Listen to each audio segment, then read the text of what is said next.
This hour is brought to you by Jeremy Temple Law Office of Bloomington. Personal injury, criminal, business, whatever you need, Jeremy Temple Law Office will get you taken care of.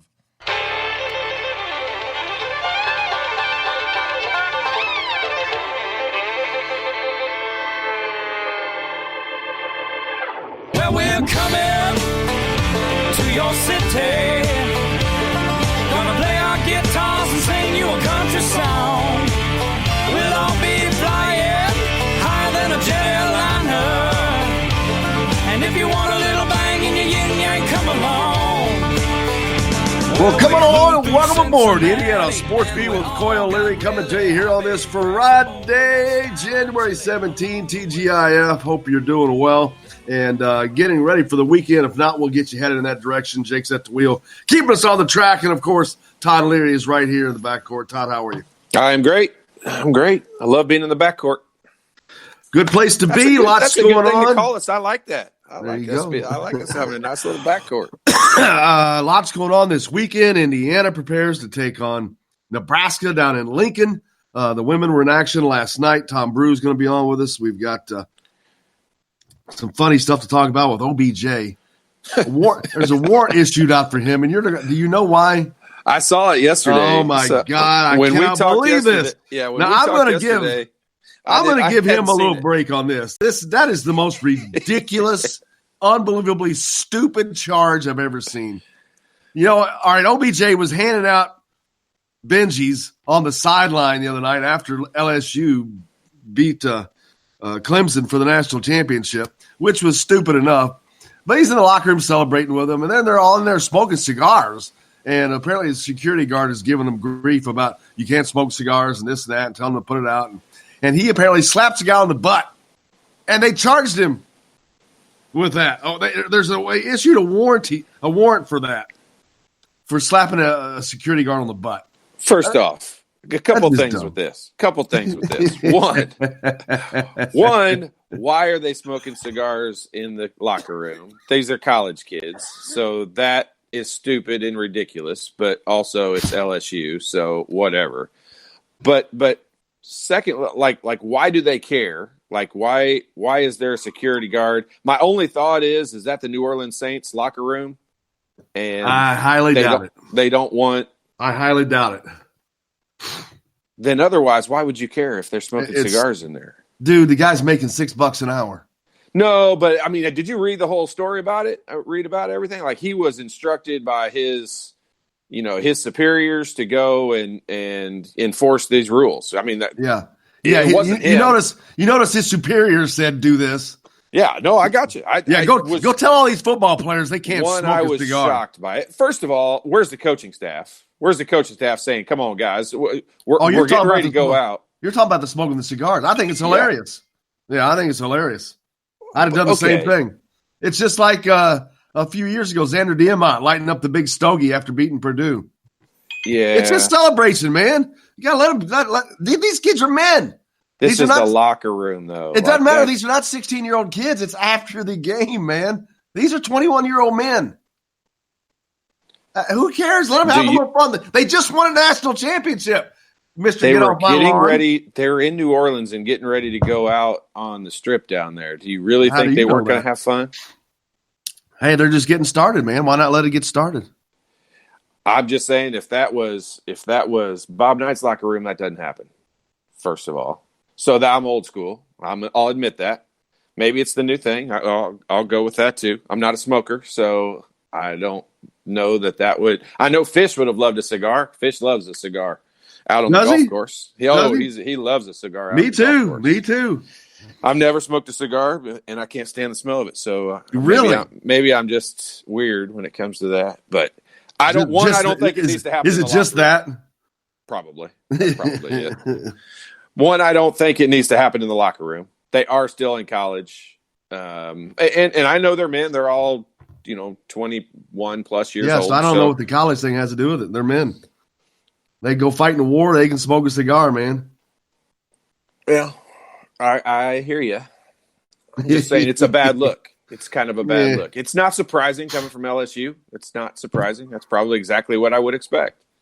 Now, secondly, the OBJ thing, if I'm the coaching staff, yes, I would have had some control over OBJ and the coaching staff. That if I'm a coach, I would have made sure that wasn't happening.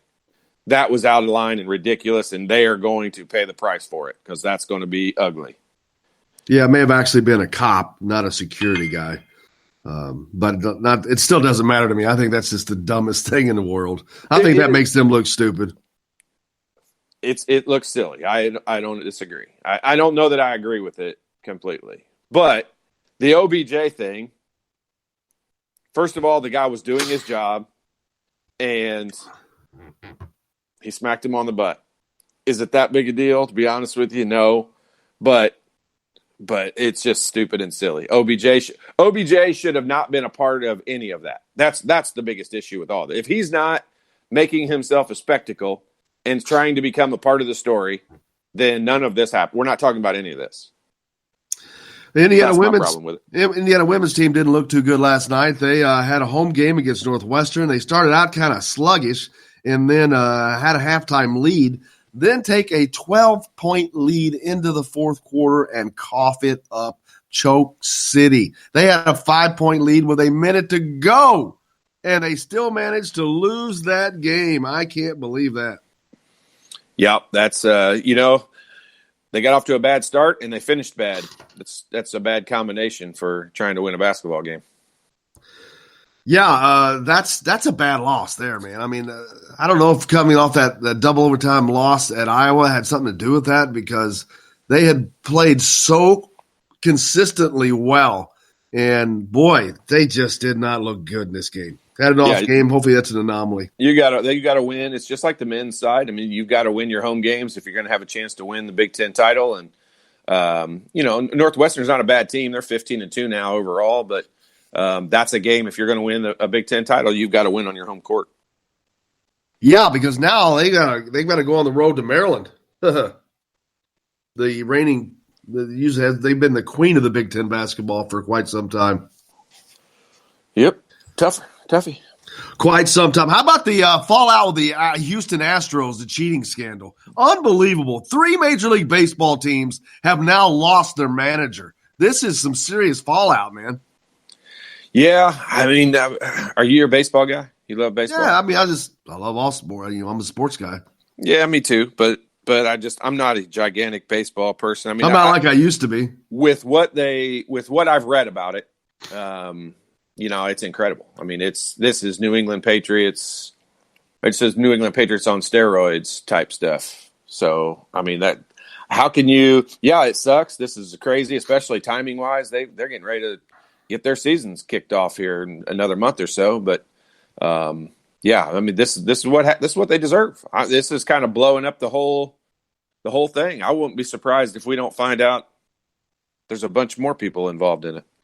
A whole bunch more. Tim said that 2020 Indiana commit Jordan Geronimo scored 32 points with 11 rebounds and a monstrous dunk last night. One of the 3 commitments coming in along with Anthony Leal and Trey Galloway. Give me some stats on they shooting? Were 8 for 10 from the 3-point line. Yeah. Give me some good outside scoring stats. Yeah, please. That's hopefully between him and Anthony Leal, they can take care of some of those shooting woes that we're going to be talking about in the next segment. Todd's got some weird telling stats, scoring stats on Trace Jackson Davis. A little surprising to see that, but yeah, they've got to get things together, man. And knowing that there is not a shooter on this team, the only time they're going to have good shooting is when somebody just gets hot. There's just no consistency. Devontae's a fairly consistent shooter. I mean, he goes through spells where he does a bunch of crazy stuff, and that's what drives everyone nuts. But I mean, this is what surprises me about Indiana fans is like Devontae is one guy that kind of gets out of control and he throws some crazy passes and dribbles off his foot like he did in the Rutgers game, and he does some of that stuff, but the positive stuff he brings is scoring and all that. Like there used to be 6 guys on a team on Tom Crean's teams and Kelvin Sampson's teams that would play out of control like Devontae does. Like at least there's only one because he really doesn't rub off on anybody else. Like nobody else really gets that out of control like that. And it's not so bad. I mean, when he's making those step back shots and the very difficult shots, degree of difficulty are unbelievable. And when he's making those, everybody loves it. But then when he has some bad turnovers, and believe me, I'm never one that thinks a turnover is something you should have to live with. But, I take the good with the bad with Devontae, and I'm willing to take a little bit of out of control because I don't want him to try to play really rigid and within the system, because if he does, that's not Devontae's game, and that's not what we're going to get the good side out of him. Yeah, you just got to take what you get from Devontae Green. You got to know what you're going to get. Yeah, if you put 4 guys on the floor that are taking care of the basketball, Devontae will almost have to take care of it just a little bit better. And I don't see these guys all becoming, crazy out of control with the ball. He's really the only, and he has such a good handle. He's so good with the ball. He dribbles really well for the most part. I mean, when you dribble off your foot and just hand it to the guy for a layup, doesn't really look that way. But overall, I mean, you just got to take the good with the bad with him. I don't know if it's just because they haven't focused the offense on it up till now. And by what I mean is shortening the shooting parameter. They brought it in. A lot of mid-range jump shots haven't gone down, but that's another story. But I don't know if it's just because it's a big change, and that's why they just haven't been hitting the shots, and that's gonna change because obviously these guys should be able to hit 14, 15, 17-foot jump shots. And the shooting percentage will maybe go up as long as they stay with this particular style. Doing different things, they don't really get into a consistent pattern. Yeah, I mean, this is, when you just look at the roster overall, I mean, and the guys who play, I mean, Al Durham didn't come into Indiana as a great shooter, a great long range shooter. He's a good scorer. He's more of a slasher. So Ricky Callaway kind of player. And I don't think anyone would have said Ricky Callaway was a long range shooter. Devontae is the only guy that really came in as a shooter and a scorer. I mean, Rob Finney wasn't a shooter. Armand Franklin I would call him kind of a throwback. He's a real, excuse me. Sorry. He's a good mid-range shooter. But I don't see anyone on the roster that came in as anyone on the roster that plays. I mean, Cooper Bybee is a good 3-point shooter in high school, but he doesn't play. And so these other guys are not, none of them came in that way. And I'm not seeing them, expand their game to that point yet. Yeah. And like I said, just the overall shooting in general, I think might improve if they stick with this particular style that they've tried to get to. Cause I'm trying to find a reason for the horribly poor shooting from a better range. And I don't know if it's just an anomaly, which I think it has to be because these guys are all good basketball players. So I'm hoping and I'm thinking that next time out, when they do this again, the shooting's going to be a lot better. But the shooting is not bad from 2-point range. Well, it has been here of late. That's what I'm talking about here. They missed a lot of shots in the last two games. They missed a lot of shots. They've shot very, very poorly from wherever they've shot the ball. We might just have to agree to disagree on that one because I don't think it's been that bad. What's the shooting percentage? Give me a sec. I'm thinking they were shooting 31% in the game before last. No, they shot 31% if you include 2 for 19 from the 3-point line. Well, you do include it. It's part of it. That's the overall shooting percentage. But your statement was... Oh, you're talking about... And from the 2-point shots, yeah. They just missed a lot of shots in the last game. A lot of close, easy shots. Because we talked about that. And I just think it's an anomaly. I don't think it's something that's going to last very long. Yeah, no, I'm not disagreeing with that. I mean, I think overall the shots inside the lane, they were decent at.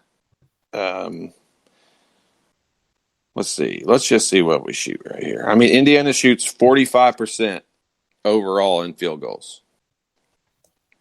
The last game they did? No, for the season. Oh, okay. That's not bad.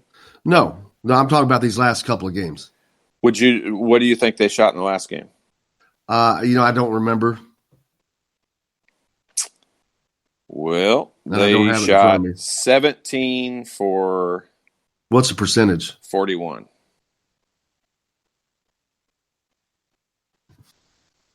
Yeah, I just think that hopefully their shooting percentage goes up. But we got a lot more to get to here on Indiana Sports Beat with Coyle Leary. It's Friday. It's TGIF. Hope you got some big plans for the weekend. Indiana basketball is in action tomorrow. That means after the game with Todd Leary's coming at you live from Yogi's, brought to you by Best Beer Incorporated of Bloomington. We will be at Yogi's as soon as the game ends for the post-game show. Hopefully it's a winner. Indiana on the road at Nebraska. We've got that and tons more. Stay tuned. Indiana Sports Beat with Coyle Leary. The next hour, of course, brought to you by Reynolds Family Dentistry. We're back with more right after this.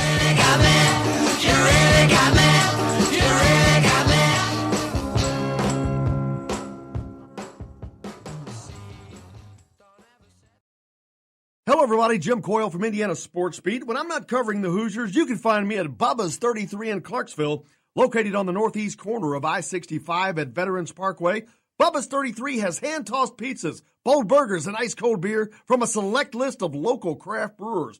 An incredible food selection, all made fresh daily. Whether you're meeting the team for that post-win meal in the family dining area or meeting friends for happy hour to watch the game on one of Bubba's 50 TVs. Bubba's 33 in Clarksville. Pizza, burgers, beer. We all want a winning smile for those championship photos, and that's exactly what you will get at Reynolds Family Dentistry in Sellersburg. Reynolds Family Dentistry has been serving the dental needs of Hoosier families for over 30 years. Let Doctors Roger and Jay Reynolds take care of your family. Just off of I-65 at 809 South Indiana Avenue in Sellersburg. Call 812-246-3368. That's Reynolds Family Dentistry, 812-246-3368.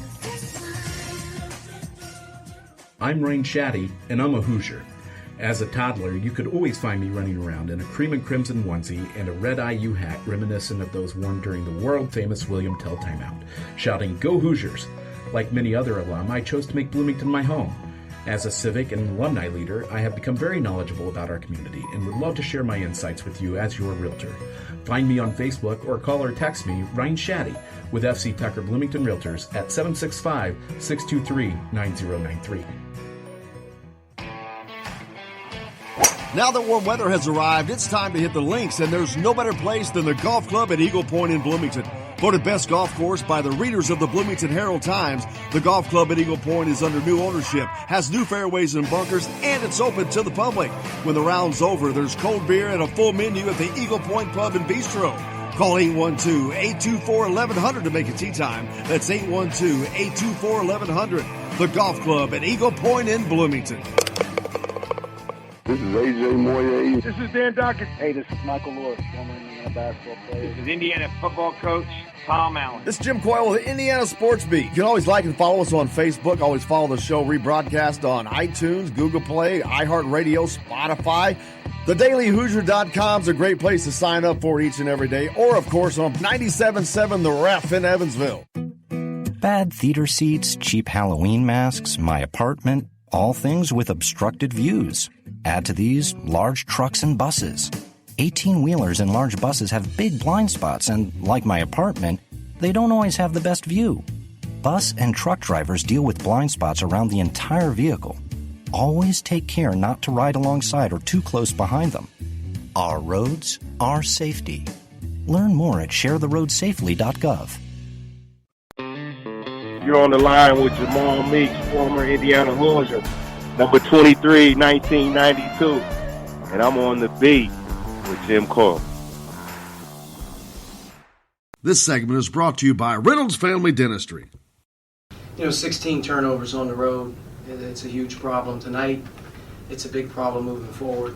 Our team's got to do a better job of taking care of the ball, especially, in tough situations where you can control it. There's some sped up turnovers out there, and again, Rutgers probably had as much to do with it as anything. But like I said, give them credit. Our guys will bounce back, and we've got to learn from it. On the road right now in this league is brutal, and every game you play feels like this. And you got another opportunity on Saturday. We got to refocus and just lock in and move on to the next one. There's Indiana basketball coach Archie Miller talking about getting his guys locked in as they will. They're traveling. heading to Lincoln, Nebraska to take on Fred Hoiberg's Cornhuskers. A team that's trying, man. They're trying to climb out of that bottom, the basement of the Big Ten, and they would love nothing more than to finish what they tried to do against Indiana here in Bloomington a few weeks back. That's going to be a tough game for Indiana, Todd. They had a difficult time with this lineup the last time, and hopefully having gone against it once, they have a better approach and a better understanding of how to combat it.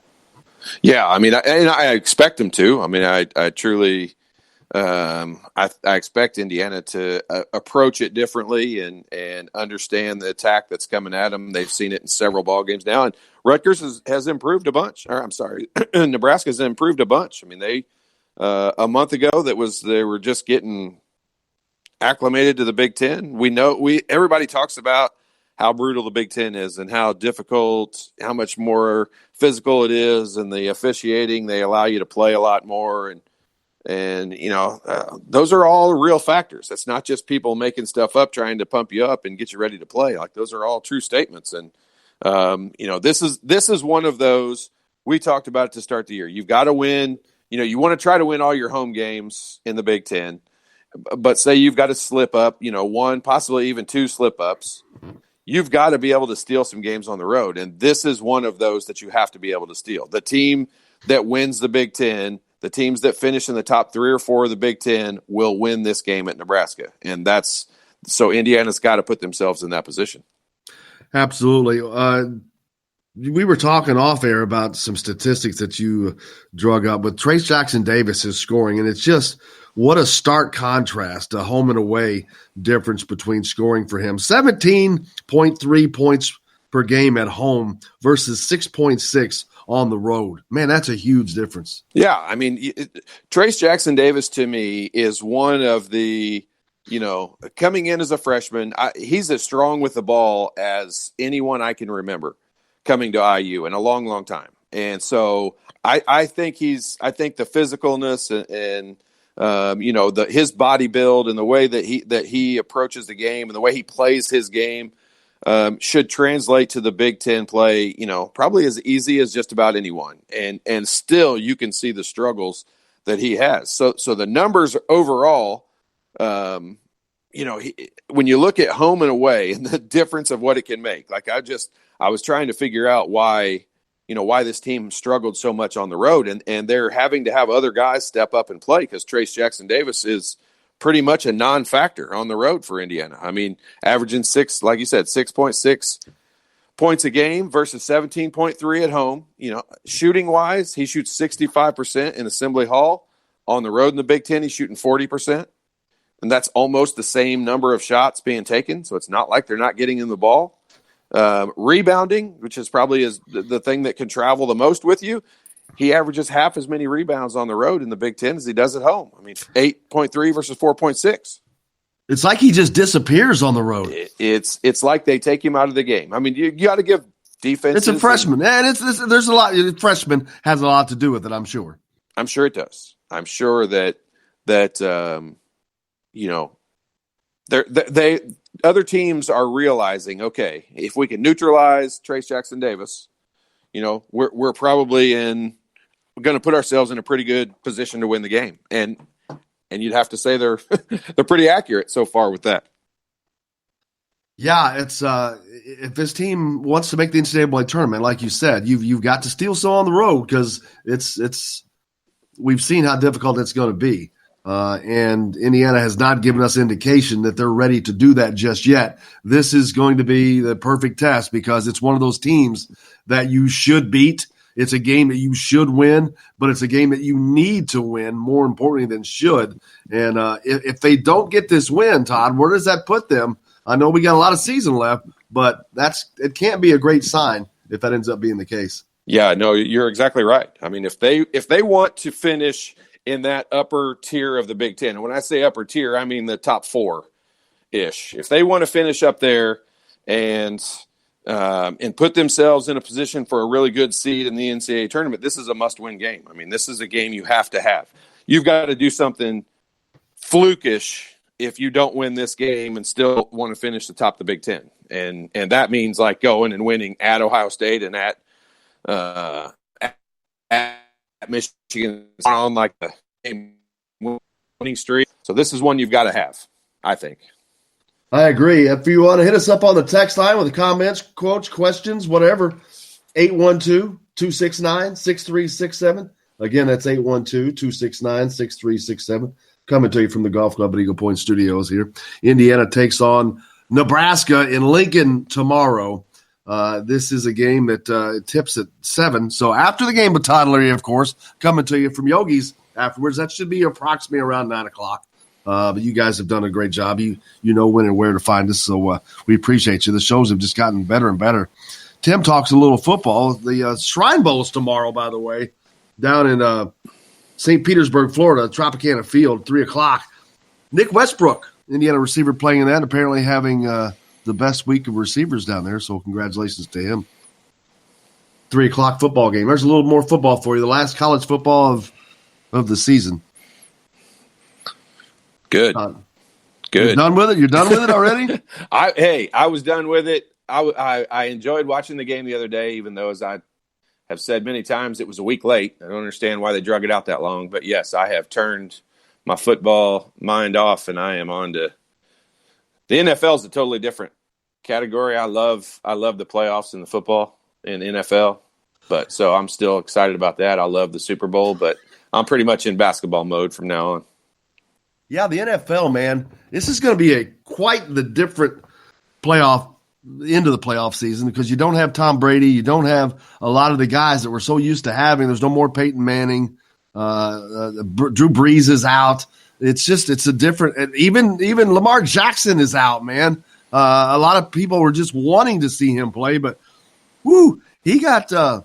They laid an egg. He got had. The stats from the last 2 playoff games for him are unbelievable. It's like borderline some of the worst in quarterback ranking of all time. Go back and look at his college. It's kind of that same thing kind of happened to him. I agree with you. It's so funny because just a couple of weeks ago, a month ago, everyone was talking about how he was going to change the game. And he did. So he did during the season. He did, but what does the NFL do? The NFL has people that come out and make an adjustment and stop, and they do stuff, and the NFL always figures out a way to stop it. And Lamar Jackson, he had done it for so long during this season that you're just like, you know what? Maybe this is the guy that actually changes it all. But what people forget is it is professional sports, and every guy on every team is a professional athlete, which means he is the elitist at his level. And yeah, I don't care how good Lamar is, and he is tremendous. There's guys on the other side of that ball that are almost as good, but they've got several of them as opposed to just one. But yeah, you're right. They'll catch up to you. Yeah. But yeah, they sure got him in the playoffs, man. It was night and day, and that's pro sports. That's why they play the games. Yeah, you look at his statistics he put up last year in the playoffs and this year in the playoffs, and it's staggering considering we're talking about the guy that was unanimous most valuable player selection. There wasn't anyone who you saw talking on any sports talk show that said Lamar Jackson wouldn't be the MVP of the league. And boy, Tennessee just made him look bad, real bad. But it makes for a fun this weekend. That's where you've got guys. I heard some talk shows a month ago or so talking about would you take Patrick Mahomes or Lamar Jackson? And at that point, everyone kind of had to lean towards Lamar Jackson. Yeah. And boy, they're changing their tune now. I'll listen to some of them yesterday. That's another game. I stopped watching that game when it was 24-0. I should have known better, but I never saw another score, and I was very disappointed. Jennifer, I swear that field goal that coach kicked from Houston, it was a momentum changer. I know it was 21-0. They had a 4th and less than a yard on the 9-yard line, and he chose to kick. And first of all, they screwed it up because they had to call a timeout. So they were indecisive as to what they wanted to do. And then when they came out from the timeout, they sent the field goal unit out, which just, I'm telling you, it changed the momentum of everything. It was a bad decision, I thought. Jennifer texted in, said, if Indiana loses both of these games on the road, will it be very hard for them to come back and beat Michigan State? Because Izzo will have his team ready to play. Not sure Indiana basketball will be in the same mindset. Yeah, no, losing two on the road doesn't help no matter what. Yeah, it definitely doesn't. I mean, especially when you look at the two opponents. I mean, Rutgers, I know everybody's going to say Rutgers is not your grandpa's Rutgers team, like you always say, but they weren't that good. Okay, nope. I mean, Rutgers and Nebraska, you've got to win at least one of those two games. I really thought Indiana would win them both. But then when you go to the comment of Tom Izzo will have his team ready to play, I mean, then why didn't he have them ready to play Purdue? I mean, they lost to Purdue by 30. I agree with you. I'm in agreement with the statement. I just don't understand why the Tom Izzo thing has anything to do with it. Because, yes, coming back home and playing two home games against Michigan State and Maryland will be, I think we'll look back on these two games during the season as those are the two games that were either really helped propel Indiana to the top of the Big Ten, or games killed Indiana because they weren't able to beat two teams that everyone has picked to finish, in the top three of the Big Ten. So I think the game will be really important. It'll be difficult because it's Michigan State and they're talented and they've got the best guard probably in the country, for sure in the Big Ten.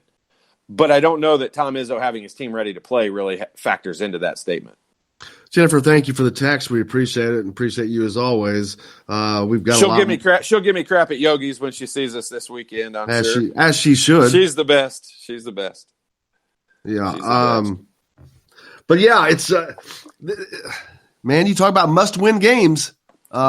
This is kind of a must-win. This Nebraska game is kind of a must-win. And it's hard to have a must-win game still this early in the season, but this is just because of the situation, of who it is, of where it is, and all of that. That's why it's a must-win game. Yeah, it's not a must-win from the standpoint of making the NCAA tournament.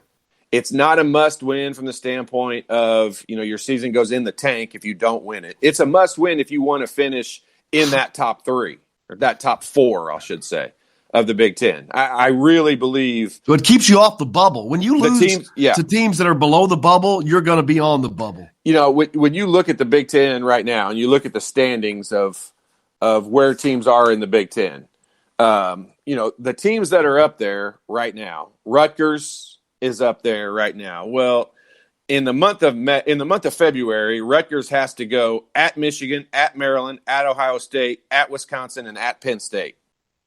They may hang around until February, but once February, they're going to lose a solid 5 games in February. Wisconsin is up there. They're up there in second place in the Big Ten. They're going to lose 5 of their next 7 games. They have 5 extremely difficult. They have 7 really difficult games. They could lose 6 out of 7 pretty easily. So they're going to get knocked off of there. Illinois is probably the team that's going to hang around in that top 5 for the majority of the Big Ten. What their difficulty is going to be, they finish the season out with at Purdue, at Michigan, and they've got Indiana that comes in there in their last 3 ball games. So their difficulty is going to be, they got a tough finish to their schedule. So I think Illinois will hang around up there. I think Maryland will hang around up there. Indiana needs to hang around up there. That's just got to be a part of it. I think we'll see Ohio State fight their way back up into the top.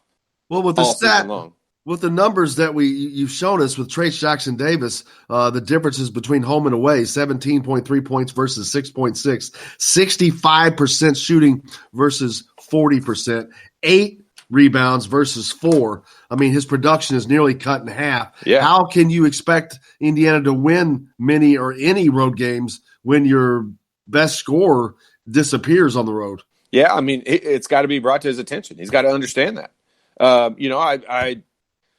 Overall, it's got to be. It's not something you don't think about or talk about. It's not something like you think you're going to put a guy in a bad mental place with it. I think it's the opposite of that. I think it's something that they've really got to address and make him understand and know how valuable he is to him on the road. Absolutely. We've got a lot more coming up here on Indiana Sports Beat. Of course, we're coming to you from the Golf Club at Eagle Point Studios. Next up, brought to you by Bubba's 33. We've got plenty more as Indiana takes on Northwestern this week. Tom Brew joins us in the next hour as well. Stay tuned. Yeah, Nebraska. You're listening to Indiana Sports Beat with Coyle Leary, coming right after this.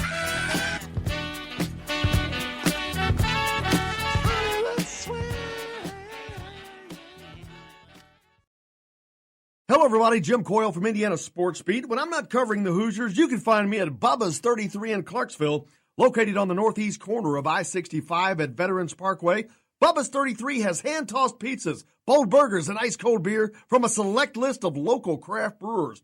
An incredible food selection, all made fresh daily. Whether you're meeting the team for that post-win meal in the family dining area or meeting friends for happy hour to watch the game on one of Bubba's 50 TVs. Bubba's 33 in Clarksville. Pizza, burgers, beer. We all want a winning smile for those championship photos, and that's exactly what you will get at Reynolds Family Dentistry in Sellersburg. Reynolds Family Dentistry has been serving the dental needs of Hoosier families for over 30 years. Let Doctors Roger and Jay Reynolds take care of your family. Just off of I-65 at 809 South Indiana Avenue in Sellersburg. Call 812-246-3368. That's Reynolds Family Dentistry, 812-246-3368. I'm Rain Shaddy, and I'm a Hoosier. As a toddler, you could always find me running around in a cream and crimson onesie and a red IU hat reminiscent of those worn during the world-famous William Tell timeout, shouting, "Go Hoosiers!" Like many other alum, I chose to make Bloomington my home. As a civic and alumni leader, I have become very knowledgeable about our community and would love to share my insights with you as your realtor. Find me on Facebook or call or text me, Ryan Shaddy, with FC Tucker Bloomington Realtors at 765-623-9093. Now that warm weather has arrived, it's time to hit the links, and there's no better place than the golf club at Eagle Point in Bloomington. Voted best golf course by the readers of the Bloomington Herald-Times, the golf club at Eagle Point is under new ownership, has new fairways and bunkers, and it's open to the public. When the round's over, there's cold beer and a full menu at the Eagle Point Pub and Bistro. Call 812-824-1100 to make a tee time. That's 812-824-1100. The golf club at Eagle Point in Bloomington. This is AJ Moye. This is Dan Dockett. Hey, this is Michael Lord, former Indiana basketball player. This is Indiana football coach Tom Allen. This is Jim Coyle with the Indiana Sports Beat. You can always like and follow us on Facebook. Always follow the show rebroadcast on iTunes, Google Play, iHeartRadio, Spotify. TheDailyHoosier.com is a great place to sign up for each and every day. Or, of course, on 97.7 The Ref in Evansville. Bad theater seats, cheap Halloween masks, my apartment, all things with obstructed views. Add to these large trucks and buses. 18-wheelers and large buses have big blind spots, and like my apartment, they don't always have the best view. Bus and truck drivers deal with blind spots around the entire vehicle. Always take care not to ride alongside or too close behind them. Our roads, our safety. Learn more at sharetheroadsafely.gov. This is former Indiana basketball player Brian Evans, and you're listening to Indiana Sports Beat with Jim Coyle.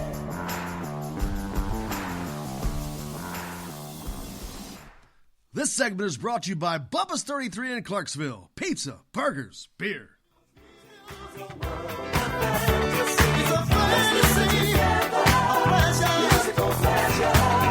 Welcome back to Indiana Sports Beat with Coyle Leary here on this TGIF Friday, January 17.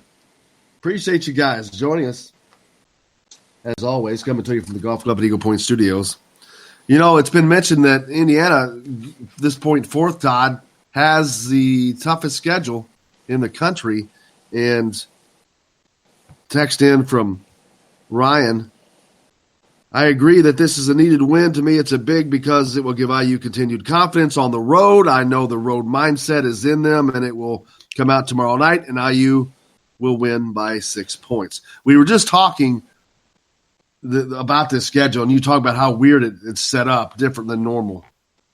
Yeah, I've gone through, most of the schedules in the Big Ten. I like to go in and kind of, I'm a nerd when it comes to this stuff, and I like to project where teams are going to finish up and whose schedules are hard. And Indiana just has one of the most unique schedules. I mean, I can't find another schedule in the Big Ten that's like this, but they've got there's one little break in the whole thing where they don't have 2-game stretches. But this game tomorrow will be the second game of a 2-game road trip.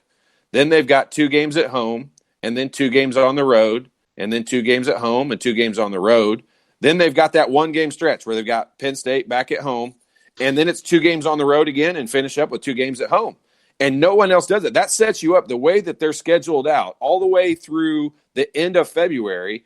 Indiana's going to have during the week like they have this week. So they played a Wednesday game on the road. They're playing a Saturday game at home. They're going to have every other week they're not going to be at home. They're going to have a full week of not playing any home games. And it's either set up for complete failure or it's set up for them to gain a ton of confidence. Because if you can go steal, one of these road games, you could be easily be on a 3-game winning streak if you can win both of your home games. And it's a weird schedule. It's unique in how it's set up because I don't see any other teams that have it that way. With what we've seen so far on this team on the road against teams like Rutgers and of the nature, and we just talked about Trace Jackson Davis's production being cut in half. I don't know how good it looks for Indiana on the road right now. Yeah, I totally agree. I mean, looking at it on paper, Nebraska came into Indiana and forced a really tough game and almost came away with a win. And so if you look at it like, okay, well, Indiana's going to their place, it would look like on paper Nebraska should win. Indiana on the road has not won a true road game in the Big Ten yet. So that would lead you to believe Nebraska is going to be right there in the game and have a chance to win. And Indiana's best players, especially offensive output players, and Trace Jackson Davis and Devontae Green have really, really struggled on the road. And I mean, there's no way to sugarcoat that and make it sound any better. I mean, Devontae Green's last few ball games, I mean, he doesn't score a point at Rutgers. I mean, how would you expect? I mean, he's your best offensive player overall. He's probably, if you're going to put Trace Jackson Davis in that category, then you're going to say he's your second best scoring option overall. If you take the second best scoring person on any team in the country and put them on the road and say they have 0 points, you're probably going to say that team doesn't have a chance of winning. Yeah, and I mentioned it earlier, and it can't go without being stated that Trace Jackson Davis, obviously a freshman, but tough. You got to get over that at some point. Yeah, you're right. You do have to get over it. And his game translates. Like if you had told me those stats, that he would be averaging 17 points in home games and 6.67 points in road games, I would have told you were crazy. I mean, his game translates. He's big and physical and strong. Defensively, this is the part of it. All we're talking about is offense. His defense has been a big part of the reason why he's not been a gigantic factor. I mean, he has really struggled defensively. He's been overpowered. Guys have been pushing him around. In that last ball game, he only played 19 minutes in the last ball game, and it wasn't all because of foul trouble. Guys were just pushing him out of the way, and that's just not normal for him. He's big and strong. And physical. I was going to say, and normally you see a guy come in as a freshman, they don't have the weight and whatnot. He's not a small guy. No, he's not at all, and he is so strong with the basketball. Like it's noticeable. There's certain things, certain qualities that guys have and characteristics that they have that, kind of stand out. And Romeo Langford, I used to always talk about, he could finish at the rim better than anybody I can remember at IU. Well, Trace Jackson Davis, I mean, his quality that he has that you just don't see from very many people is when he grabs the ball with 2 hands. You very seldom ever see him grab a rebound that's not with 2 hands. And if it is, it's snatching it with 1 hand and immediately going to 2 hands with it. And he is very strong with the basketball, and that's unusual as a freshman. I mean, he's had a grip on the ball, and guys have swiped at it and hit it and not taken it out of his hand, and that's unusual. So for him to be kind of overpowered is surprising to me. I did not see that as being one of their issues when we talked about Indiana having issues when it got to the Big Ten overall, but especially road games. Trace Jackson Davis being out physical and kind of being neutralized and eliminated wasn't one of the things I thought would be an issue. That's something that probably just comes down to confidence and gaining more confidence as he gains maturity. I totally agree with that. I mean, I don't think this is something to be alarmed about. I think it's something that truly should be brought to his attention, and I'm sure is. And you're almost challenged at that point. Like he almost needs to be challenged and somebody needs to go at him with, especially the game they've got coming up.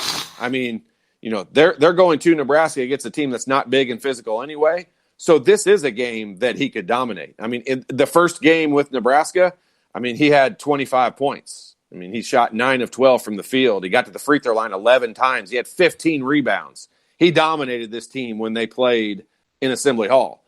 He needs to do that again in this game. This needs to be another game that he kind of gets his legs back underneath him, because even though it's back at home, when they play back at home next Thursday against Michigan State, he's getting ready to see the most physical game he's ever played in his whole life.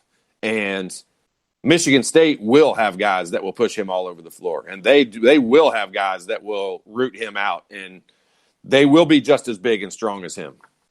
And not only that, when teams are scouting teams, they see this on film, and they purposely do what you're talking about right there because they know it's available. Yeah, no doubt about it. I mean, they're going to go – I'll tell you right now, Nebraska, I'm sure Nebraska is looking at the stats right now going, hey, guys, look what this guy did to us, and look what he's doing to everyone else. I mean, everyone else is pushing him all over the floor. They're going to challenge their players with the same information and the same stats. I mean, analytics has become such a big part of all sports, really, but this is not even really analytics. This is straight up statistical numbers that, hey, this guy dominated you guys and he's not dominating the rest of the league. Nebraska's going to use that to their advantage and use that as motivation. Michigan State is going to definitely use it to their advantage. They're going to walk in here and be like, hey, go straight at him, because he's on paper, it really looks like he backs down from it, which he doesn't. He's just been overpowered. Michigan heads to Ames, Iowa tomorrow, or is that tonight? That's tonight. Tonight, rather. Yeah, tonight. They are an underdog, 4.5-point underdog to the Hawkeyes. Well, that's probably not surprising because it's a road game. They've already played. That's the interesting part. They had a game. I think Garza for Iowa had 44 points. I think he's a freak. That dude is a freak. Doesn't he look like Fred Flintstone? I'll be glad when he's gone. He looks like guys I'm sick and tired of seeing him. In a basketball uniform. If Fred Flintstone was 6'11" and a basketball player, he would be Luka Garza. But I mean, these two teams already played. Iowa went to Michigan. I think the score was it was 104 to 90 something. I mean, it was a big time, high scoring game. Luka Garza had 44 points in that game, and yeah, you're right. You turned it around. They won pretty easily at home, and Michigan's still the 19th ranked team in the country, and they're going to go on the road to Iowa. And you're right, they're a 4.5-point underdog on the road. That's just the way the Big Ten is.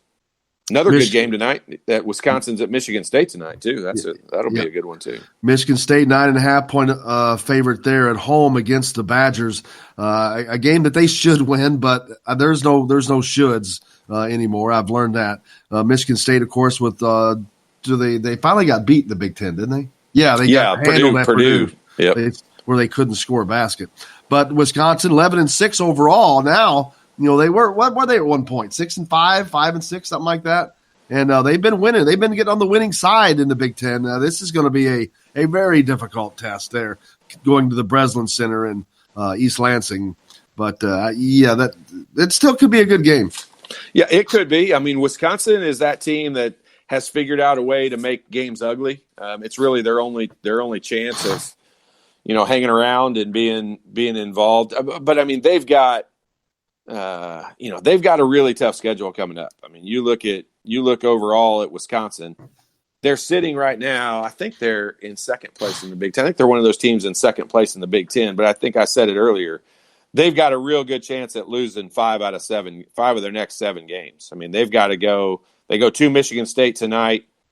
Then they go to Purdue next week. They go to Iowa next week. Then they've got Michigan State again, and then they go to Minnesota. 2 weeks from now, we won't be talking about Wisconsin being atop the Big Ten anymore. We'll certainly find out. Some NFL action this weekend is the playoffs, man. It's getting down. We're one game from the Super Bowl as the Tennessee Titans travel to Kansas City, taking on the Chiefs. Patrick Mahomes and company. Who are you liking that game? Man, There is no way I'm betting against Patrick Mahomes.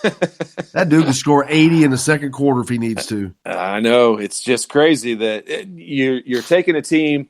You know, what have you heard since you were a kid? That the team that can run the ball, you know, generally has an advantage. And there is no team right now that you would think of more when ever, you think maybe of ever, the ball maybe than ever. Tennessee. Yeah, I mean Tennessee, they that can control dude, the clock. You talk about a freak. That dude's a monster. He's a monster. That's what LeBron would look like running the football. God, in my Lord. opinion, that's what LeBron would look like running the football. Yeah, it's just I don't know that I want to see a whole bunch more guys like him. They have to change the game forever. Yeah, you talk about changing. You talk about changing the game. That guy's a game changer. It is. So right now, I mean, would you take him? Would you take him or Ezekiel Elliott right now as a running back? If you could pick either one right now, with the same offensive line, which one? There's would you no take? question. All day long, I'll take Derrick Henry all day long. Really? Oh yeah. Over the for that pick, yes. Is there any? So I was just trying to think of the next best running back I could think of. Is there any other running back you would take over Derrick Henry? Well, there's Nick Chubb. There's this dog. Nick Chubb over Derrick Henry? No, I would not. I'm just saying, there's no one that I would take over Derrick Henry. Would you take Nick Chubb over Ezekiel Elliott? No. Okay. The way you worded it kind of sounded like I was just trying to throw names out there. Actually, it doesn't matter because I think everybody is Todd Gurley over. I think everybody is second when it comes to him. I mean, he's the things he's doing has never been done in the playoffs, and he's just running over people, and it's like, wow. I mean, we've seen big guys before. You go way back to the days of Earl Campbell and those guys, and Bo Jackson, but. This guy. If you say Franco Harris, we're changing the subject. Nah, I'm not. You were going super old running backs, but I mean, but I feel like that's the same way they were talking about Lamar Jackson. They'll figure out a way to stop this guy. They'll figure out a way to stop him. But the difference between him and say RG3 is that dude can throw the ball. He can sling at pill. So normally guys that are really, really good running quarterbacks aren't that good throwing the ball. Lamar Jackson can throw that ball. I agree. On a dime, too. Ryan texts back in a little more basketball. Says, I think at the end of the season, the top three in the Big Ten will be Ohio State, Michigan State, and Indiana. I'm not sure what order yet. Sit with slam effect, which I guess that meant slamming it down. I don't know what that means. But, I just don't see Indiana in the top three of the Big Ten, not from what I've seen so far, especially with their road play. It's not that they're not capable. It's not that I don't think they have the talent. I just don't think they're going to do it from what I've seen so far. But top three is aggressive. I don't disagree with you. They're going to have to make some definite changes. I'll tell you this. I'll take the lineups, and if you go match up the lineups, that's why another team I think you need to add up there is going to be Illinois. I think they're the surprise of the Big Ten right now. I've said it all along. I count them out. They've got some big guys. I mean, the reason why you say that is because if you take their lineup and you match it up with, Michigan State, who we're probably pretty sure is going to remain up there. Ohio State, man, they're really going to have to fight they're going to have to fight. They've obviously got some inner squad issues going on. I mean, they got Is that possibly the biggest disappointment? Last year it was Indiana. This year, Ohio State, without question, in the Big Ten. But possibly one of the biggest disappointments in college basketball this year is Ohio State. Yeah, I mean, I was surprised to see them escalate all the way up to number 2 in the country. One win away from being the number 1 team in the country, I think they would have been. I'm not sure I thought they were that good, but I definitely think they're way better than a team that would lose at home to Wisconsin. They've obviously got some inner squad issues that it seems like are causing them to not play all that well. If you take the lineups and you match them up on paper, I really agree with the assessment that Ryan made. I think Michigan State and Ohio State, when you look at their rosters player wise, those are probably 2 of the very best. Then beyond that, the next 2 best teams, when you look at player for player, are Indiana and Illinois, in my opinion. That's where I think you're going to be able to eliminate Maryland. What about Michigan? I just don't. Their big guy is great. Their point guard is good. they've not had other guys step up, in my opinion. Livers has been hurt so many games so far.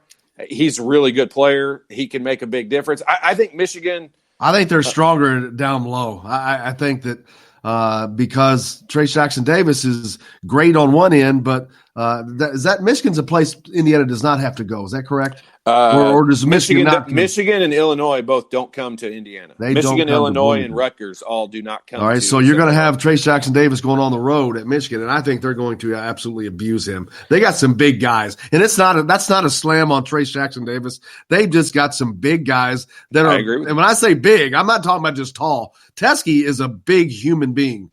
Yeah, but Teskey's also a guy that would rather play on the outside. I mean, he'd rather stand out there and shoot shots. But they've got other guys that can come in there and bang as well. So, yeah, you're right.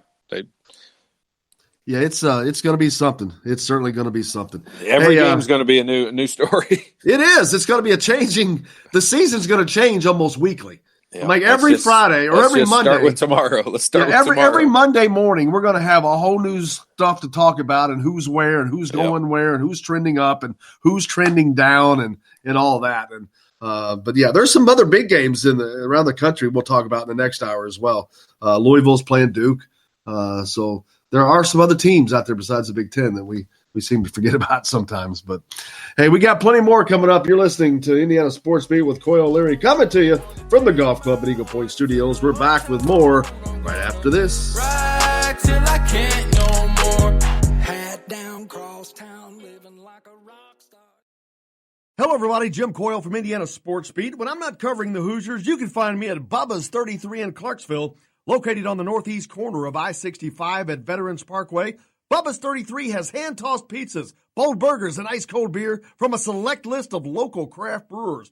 An incredible food selection, all made fresh daily.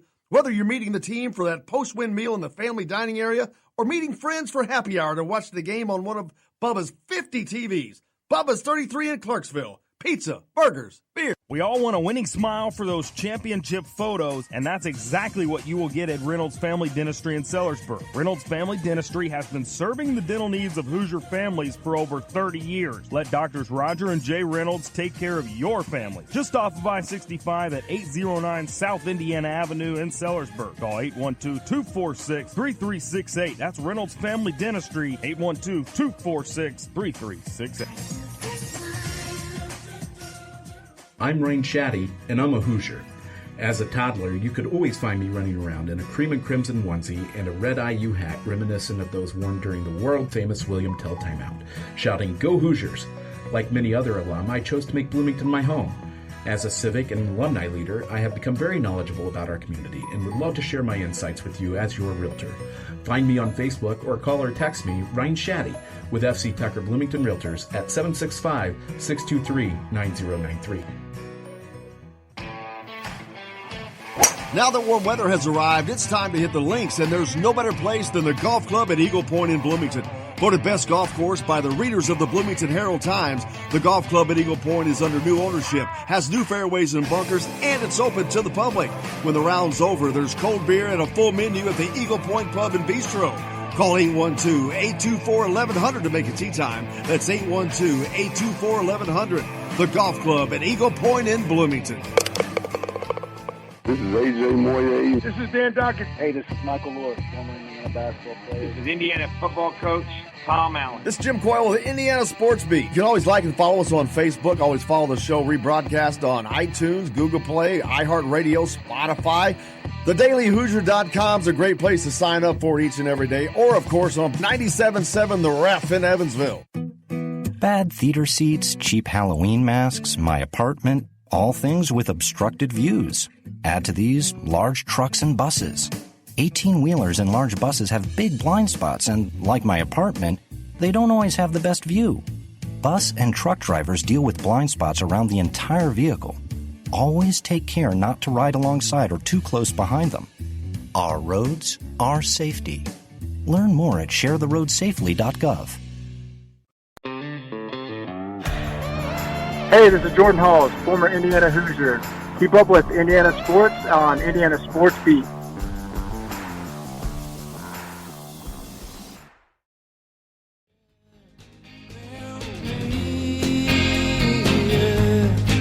currently 305th. Yeah, brought you back. Hey, everybody, welcome back to Indiana Sports Beat with Coyle Leary.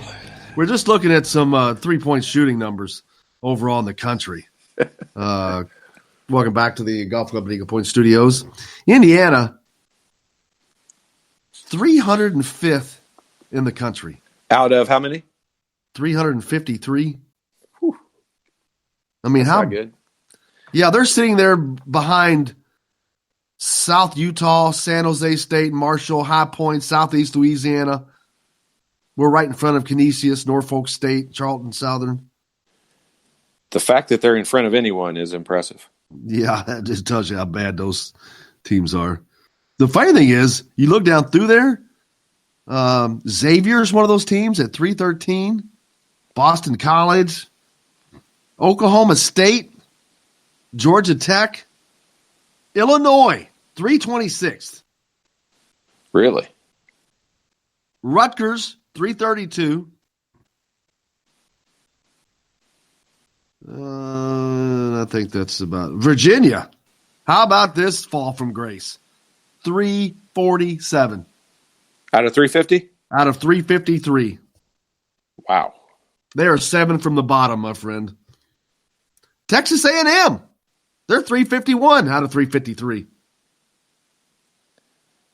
Yeah. Wow. Can you imagine being almost the worst team? I mean, Indiana's bad. I can't imagine being worse than what Indiana's been. Well, there's not a lot of teams. I'm not trying to like pile on. I'm saying there's not a lot of teams that are. You're not piling on. You're telling the truth. I mean, teams that shoot 30% go down to 297 spot. That's 30%. Anything below that is in the 20s. Yeah, it's incredible. I mean, it really is. It's definitely something that they're going to have to adjust, which I know that we've talked about this. They have seemed like that they've adjusted the offense. It just the shots haven't been as cohesive yet, but I think that will come around as long as they stick to this. And maybe that'll help Trace Jackson Davis get past some of his confidence issues on the road, give him a little more confidence, maybe get him a little more active in shooting some 6-7 footers. I don't know. Just trying to throw it against the wall. I mean, think about so we've talked about, are there any elite teams across the country? And, because I've been saying all along, I think Gonzaga, I truly think it's a one-man race right now. I think Gonzaga is that much better than everyone else. It doesn't mean they'll win the national championship. A lot of factors have to go into you still winning those 6 games in the national championship run. But they're going to be a number 1 seed. There's no doubt about that. So they're going to check that box off. But think about their stats. This is a game last night with Santa Clara. Santa Clara is a team that goes into the game 15-2 overall. So not a bad team. They're probably middle of the Big Ten to lower Big Ten good. They're probably like a Rutgers team. Gonzaga's stats last night, they shoot 34 of 66 overall, so they're over 50%. They shoot 8 for 21 from 3, and they make 28 out of 32 free throws. They score over 100 points against a team that is supposedly one of their big rivals within their conference. Now, overall, their conference sucks, and it's not great. But Santa Clara is a team that would finish, they would win most of their home games in the Big Ten or close to it, and they would lose almost all their road games. So, I mean, they would finish, in the bottom third of the Big Ten, but the top of that bottom third. And, this is a team in Gonzaga that put up those kind of numbers. I don't know that Indiana is capable of putting up those kind of numbers. That's the scary part. Yeah. I mean, 8 of 21 from 3, we would kill for those numbers. Yeah. And those are not even good. Like, that's not a great percentage. It's not anything to write home about, but we would kill for the ability to be able to make 8 3-pointers in a game. Think of the difference that would make. Huge. Yeah, well, it's the difference between this team being an also-ran and being in the top third of the Big Ten Conference. Yeah, no, it is. But, you almost kind of hate to say that because Illinois right now, I mean, we talked about how good it seems like Illinois is playing, and they're down there with Indiana in bad 3-point shooting. So they're figuring out a way to get it done. I just don't know. I don't know that you can go on the road and win when you don't have a team. Win consistently. You're going to win a game here and there, but win consistently when you don't have a team that can knock down shots. That's the scary part for me. Little high school action tonight, Jeffersonville, Floyd Central. Yeah, baby. Highlanders. Red Devils. Yep. Todd couldn't care less. No, I love it. I'm with you. I truly am with you in that there's a couple of Big Ten games that I want to watch tonight. And the fact that they're on a Friday night when there is high school basketball going on, we've talked about it, and there's no sense beating a dead horse on that one. It just pisses me off that the Big Ten plays on Friday nights when it's high school basketball night. What is Carmel playing tonight? They don't. They played a weekday game. They played a Cathedral on a weekday. So that was. But if you heard yesterday, I don't know if you heard the big news yesterday, but the IHSAA got better yesterday. I saw that the commish, is on his way out. Yeah. So there's no way it can do anything but improve. Not a fan. Not a fan at all. Care to expound on that? I think he's a bad person. It's just all there is to it. There's that. I mean, I can expand on it, but it's going to be deep and it's going to get ugly. So, no. I think he's made a lot of bad decisions. Ryan from Whitmore Lake, Michigan says, I also agree with Illinois. They are right there, 3A or 3B. That would be in the Big Ten, of course. I don't know about that. I think Illinois is the team that is definitely going to probably make the tournament. They're going to be one of those teams at the bottom of the Big Ten that gets into the tournament. They're going to be in that 6th, 7th, 8th spot somewhere in there, I think. I think they can get in. Do you think so? Give me your top 5 in the Big Ten. How you think they're going to finish at the end of the year? Wow. All right. Well, I got to go with Michigan State. Okay. Agree. I'm going to have to go with Maryland. Disagree completely. But okay. Man. Now here's where it gets difficult. I don't think Michigan's that good. So I don't know who I'm going to put in third. I don't even know where I'm going to put third. I don't think Indiana's that good. I don't think they're going to win on the road. I'm going to go with Michigan. You would think Ohio State's going to have to come back. Penn State. I do think. Well, they've already got 4 losses. I think Ohio State will make a comeback, but they've dug such a hole. I think they're going to struggle to get into that top 5. When you talk about confidence, how badly is their confidence got to be shot, man? I mean, when you're talked about as one of the teams, you got a shot to win the Big Ten championship. You're 1-5. You suck. That's got to be a. They're 2-4. They're 2-4. 2-4, close enough. But I mean, so here this will be a kind of a tilting point for them. So their coach, in the midst of a 4-game losing streak, suspends to at least one starter. I think the other guy has started quite a bit too. Washington and Muhammad. I know one of them started every game. Let's put it that way. So at least 2 very key players for them. And he suspends them right in the midst of having Kyle Young, who's still 1 game back off of an injury. So I think this is a tilting point for them. I think they either from now on play really, really well, and they understand, hey, our coach is willing to use the bench as a tool. And I think they'll either play really well and play themselves all the way back up into that top 4 or 5, or this team will kind of implode a little bit and they'll finish in that bottom tier. But I mean, the way I look at it with the schedules right now, I've got Illinois up there in my top 5.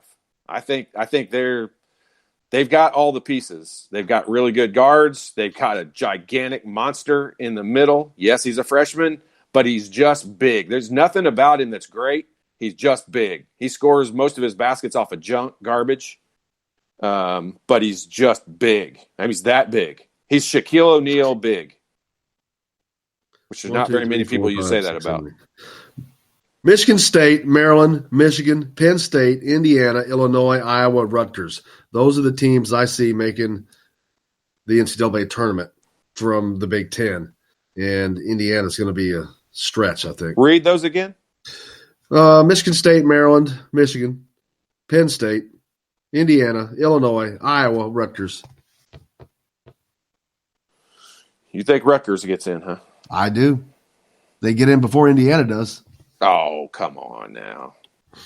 Where do you come up with a statement like that? Well, they're going to have the head-to-head over Indiana if it comes down to a tie. They beat Indiana. They beat Indiana last year. They beat Indiana the year before that. They have. Okay, but the whole Big Ten is not just based on playing Indiana. No, but I think that they're better than Indiana. I think that they're having more success and are going to have more success. Let me say that, not better than. They're going to have more success than Indiana does. All right. So let me ask you this. So they play Minnesota at home Sunday. You think they win that game? I would certainly think so. Okay. Then they play at Iowa. What do you think? Give me wins and losses. What do you think? They should lose that game, I would imagine. Okay. Then they play Nebraska at home. They should win that game. W. Purdue at home. They should win that game. That's iffy on that one. We're not for sure on that one. At Michigan? No. At Maryland? No. Northwestern at home? W. Yes. At Ohio State? No. Illinois at home? Yes. That's a loss. Michigan at home? They'll win or lose one of those two. Michigan at home, Illinois at home? They'll lose one of those two. Do you agree with that? Probably, most likely. Okay, then they go at Wisconsin, loss. At Penn State, loss. Maryland at home. Could go either way. That's going to give them 12 losses in the Big Ten. You still think they're going to make the tournament? If they win all those games that you said and one goes a different way, they have 12 losses in the Big Ten. And I'm not trying to argue with you. I'm just saying I agree with you. They played really well. Or they didn't. I'm not even going to say that. They have played really well this season. They didn't play that great against Indiana, and they were still able to win. So I'm in agreement with you there. But I don't base the whole season off of that. Otherwise, we would say Purdue is a way better team than Michigan State. And we're not going to say that. No, I don't think that at all. I don't think Purdue makes the tournament. I don't think that they do much. I think Purdue is going to be down at the bottom with Nebraska sitting outside of the tournament this year. I mean, I don't even think you mentioned Iowa. You have Iowa making. I have Iowa. I have Iowa in there. You do have them? Yeah. Yeah. So okay. So because I have ADD and I can't remember things. So give me your top 5 in the Big Ten. How you think the top 5 will finish? We're both going to agree we think Michigan State will win. Who do you have number 2? Maryland. Ooh, I'm going to have to write Jim on one side and me on another because I don't have Maryland number 2. Maryland. What makes you like Maryland so much? It's not. It's more of looking at what is the alternative on this particular year. And normally it's not. Normally it is. Oh, I think that this team is good. Right now, once I get past Michigan State, it's like, yeah, I think they're the best of this group. Yeah, I think they're the best of this group. See, and here's why. Like this is what level of nerd I am, because I have taken all of these team schedules and I have done exactly what I just did with you with Rutgers. And I've gone through and I've said, I've taken Maryland's schedule and I've gone, okay, I think they'll win this game. I think they'll lose that game. Now, granted, I'm a homer when it comes to IU because I've got IU at 12-8. Okay. And I don't think very many people that are not IU homers would agree with that right now. Nope. So, I'm admitting I'm a homer there, but I've got IU finishing with 8 losses. I've got them finishing in the top 4 of the Big Ten. I mean, that's what's crazy. You're very giving. You're a very giving person. There's going to be a lot of teams with 9 to 11 losses. And Indiana will be one of those. Like a lot. Yep, and Indiana will be one of those. That's your opinion. I'm respecting your opinion when you say Maryland. I think Maryland is going to be one of those. I think Maryland's going to be one of those teams. They very well might be. That's the thing. 11+ losses. That's the thing about this Big Ten. There could who knows who it's going to be. I don't know. I mean, you asked me to pick my top 5. Know. Yeah, I can just throw the names out there. Other than Michigan State, I have no confidence in anybody below that on where they're going to end up because this is such a evenly matched conference this year. Hey, we got lots more coming up to you from the Golf Club at Eagle Point Studios at Indiana Sports Beat. Coyle Leary with you today on this TGIF Friday, January 17th. Tom Brew's going to join us next. Stay tuned. We're back with that and lots more on Indiana Sports Beat with Coyle Leary coming to you from the Golf Club at Eagle Point Studios right after this.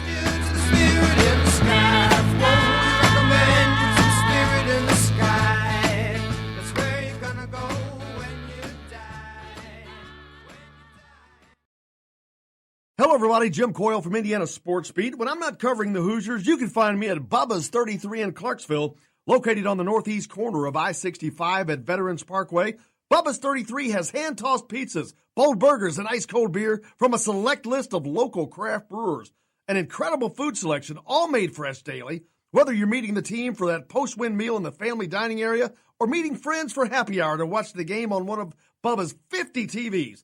Bubba's 33 in Clarksville. Pizza, burgers, beer. We all want a winning smile for those championship photos, and that's exactly what you will get at Reynolds Family Dentistry in Sellersburg. Reynolds Family Dentistry has been serving the dental needs of Hoosier families for over 30 years. Let Doctors Roger and Jay Reynolds take care of your family. Just off of I-65 at 809 South Indiana Avenue in Sellersburg. Call 812-246-3368. That's Reynolds Family Dentistry, 812-246-3368. I'm Rain Shaddy, and I'm a Hoosier. As a toddler, you could always find me running around in a cream and crimson onesie and a red IU hat reminiscent of those worn during the world-famous William Tell timeout, shouting, "Go Hoosiers!" Like many other alum, I chose to make Bloomington my home. As a civic and alumni leader, I have become very knowledgeable about our community and would love to share my insights with you as your realtor. Find me on Facebook or call or text me, Ryan Shaddy, with FC Tucker Bloomington Realtors at 765-623-9093. Now that warm weather has arrived, it's time to hit the links, and there's no better place than the Golf Club at Eagle Point in Bloomington. Voted best golf course by the readers of the Bloomington Herald-Times, the Golf Club at Eagle Point is under new ownership, has new fairways and bunkers, and it's open to the public. When the round's over, there's cold beer and a full menu at the Eagle Point Pub and Bistro. Call 812-824-1100 to make a tee time. That's 812-824-1100. The Golf Club at Eagle Point in Bloomington. This is AJ Moye. This is Dan Dawkins. Hey, this is Michael Lewis, former Indiana basketball player. This is Indiana football coach Tom Allen. This is Jim Coyle with the Indiana Sports Beat. You can always like and follow us on Facebook. Always follow the show rebroadcast on iTunes, Google Play, iHeartRadio, Spotify. TheDailyHoosier.com is a great place to sign up for each and every day. Or, of course, on 97.7 The Ref in Evansville. Bad theater seats, cheap Halloween masks, my apartment, all things with obstructed views. Add to these large trucks and buses. 18-wheelers and large buses have big blind spots, and like my apartment, they don't always have the best view. Bus and truck drivers deal with blind spots around the entire vehicle. Always take care not to ride alongside or too close behind them. Our roads, our safety. Learn more at sharetheroadsafely.gov. You're on the line with Jamal Meeks, former Indiana Hoosier, number 23, 1992. And I'm on the beat with Jim Coyle. Dogs begin to bark. Hounds begin to howl. Welcome back to Indiana Sports Beat with Coyle Leary here on this Friday TGIF. I cannot believe it. Good to have it. Our friend Tom Brufman, Sports Illustrated Indiana, joins us now. Tom, how are you? I'm great, guys. How are you? Doing fine, doing fine. I saw that Indiana added another name to the football staff as Jason Jones joining the football staff from down south. Yeah, he's got some Ole Miss ties to this current Indiana staff. He worked there with Tom Allen and Kane Womack and Grant Hurd, all of them, and spent his last year down at Florida Atlantic. Was a former very good player at Alabama back in the day in the late 90s on some of their good teams. And, so it's beyond that, I don't know much about him, but I've heard good things. And, it's that kind of like fills the gap. And Casey Teagarden, who was the safeties coach, is sliding over to special teams coordinator. And he's got some experience doing that, too, on the lower level. And he's been around Indiana's program for the last 5 years, too. So should be seamless transition to make things better there as well. Yeah, how much of I guess it's kind of a move up when you go to even though special teams, but a coordinator position as opposed to a position coach. Absolutely. I mean, it's not the same as being the offensive coordinator or the DC, but it's still, obviously, if anybody watched the Gator Bowl, a very important job. And it's, and I think, he's when he was an assistant coach at Valparaiso University up here in northern Indiana, he did that role for a couple of years, and so he knows the nuances of it all. He knows what Tom likes to do, and I think bringing a fresh perspective there is good. This team does prioritize that. They have a lot of their starters out there playing special teams a lot, and it does matter. And and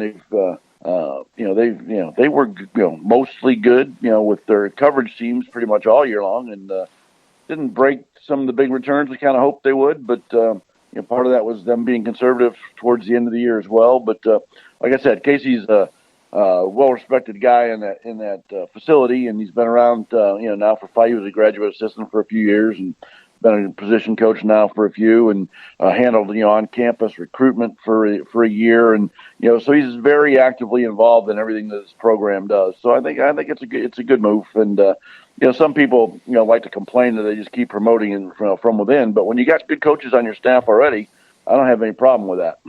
Absolutely. Casey Teagarden, one of those that we know of. Indiana, of course, on the basketball side, back in action at Simon Scott, on the road in Lincoln, Nebraska tomorrow as they take on the Cornhuskers heading out west. We talked about this a lot earlier today, Tom. It's awful early for a must-win, but from a road standpoint, this is getting to be a must-win situation because there are not a lot of opportunities on the road where you're going to have that many chances to really get a win. Exactly. It's hard. It's very hard to win on the road in the Big Ten, but I just got up from my laptop, for the story I'm writing for later today. Is if there is a Big Ten team that has lost some games at home this year, it's Nebraska. So it's certainly not a given by any means because we've seen what kind of team they are. I mean, they obviously took Indiana to overtime in Bloomington back in December, and made 12 threes in that game, and they can fill it up, from three when they need to. And when they get hot, they score a bunch of points, in real short windows. And, if they do that, at home, then Indiana's, got to try to match them. And we know very well that's, not a very promising thought lately, the way that they've been shooting threes. But they have, they lost some non-conference games at home. This Rutgers team that we learned very well about on Wednesday, they went out to Lincoln last week and won by 17. So it's, so it is possible to go out there and win, but they're 2-1 in the Big Ten at home, and they really trounced Purdue in December. And then I just finished this morning watching Nebraska's game with Iowa last week, where they beat Iowa in Lincoln, and and Iowa's team is a lot like ours right now, and they really try to play inside with Garza and them all the time, and really force the ball inside. And Nebraska just tried to take all of that away from them and just force Iowa to beat them with 3-pointers. And I'm 100% convinced that's the same game plan they'll use against Indiana. So once again, it's going to be one of those games where Indiana's going to have guys on the 3-point line wide open, and can they make shots or not? And it's all going to come down to that. But exactly, this is, Nebraska is, there are 12 really good teams in the Big Ten, and Nebraska and Northwestern are the next notch down, in my opinion. So you got to go there and get a win because this is the best chance, and we'll have to see if Indiana's capable of doing that. Yeah, we were talking with Todd. I was talking with Todd earlier. He pointed out that Trace Jackson-Davis on his production differences between the road, 17.3 points at home versus 6.6 points at home, 65% shooting versus 40%, 8.7 rebounds versus 4.6. What a stark difference between road and home performances by their best scorer.